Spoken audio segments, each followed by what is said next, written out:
Čauču, dneska som si pripravil pre vás prezentáciu, ktorá sa volá Tada! Takže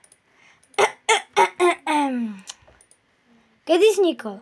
Minecraft je sandboxová videohra vyvíjana spoločnosťami Mojang Studios a Minecraft Studios. Hru vytvoril Markus prezývkou Noč Persson. V programovacom jazyku Java a vo verzii alfa ju vydal pre osobné počítače v roku 2009. Hra bola oficiálne vydaná v novembri 2011, pričom v tom čase jej vývoj prevzal Jen Bergensten.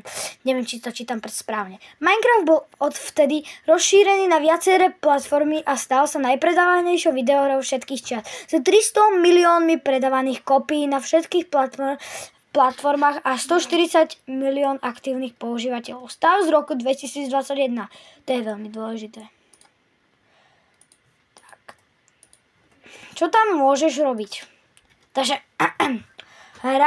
hráči v Minecrafte objavujú blokový produciálny generovaný 3D svet s nekonečným terénom a môžu objavovať a získavať surové materiály, vytvárať nástroje a predmety, stavať štruktúry alebo upratovať povrch. Podľa herného módu môžu hráči spolupracovať alebo súperiť s inými hráčmi v tomže svete. Herné módy zahrňajú mód prežitia, v ktorom hráči musia získavať zásoby. Má hráč zásoby na stavbu a udržovanie zdravia a tvorivý mod kreatív, v ktorom má hráč nekonečné zásoby. Hráči tiež môžu hru upravovať a vytvoriť nové herné mechaniky, predmety a výhody. Úspechy. Minecraft je kritikmi uznávaný. Vyhral niekoľko cien a bol nazvaný jednou z najlepších a najvyspelejších videohier všetkých čias, umiestnený aj do svetovej siene slávy videohier v júni 2020. Na spopularizovaní hry sa podielali sociálne siete, paródie, adaptácie, tematický tovar a oblasti výpočtovej techniky. Keďže sa v nej dajú vybudovať virtuálne počítače a hardware, v roku 2014 spoločnosť Mojang Studios a Minecraft jej duševné vlastníctvo boli kúpené spoločnosťou Microsoft Corporation za 2,5 miliardy dolárov USD.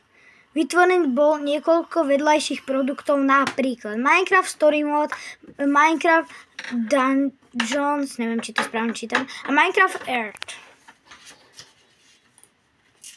Najdôležitejší mod je prežitie survival. V mode prežitia musia hráči získavať napríklad prírodné suroviny, napríklad drevo, kameň získavané v prírodnom prostredí, aby mohli tvoriť isté bloky a predmety v závislosti od obťažnosti. Za okrem malej oblasti okolo hráča môžu na tmavých miestach objavať príšery, prečo si hráči musia na noc vybudovať príbytok. Tento mod má taktiež ukazovateľ zdravia,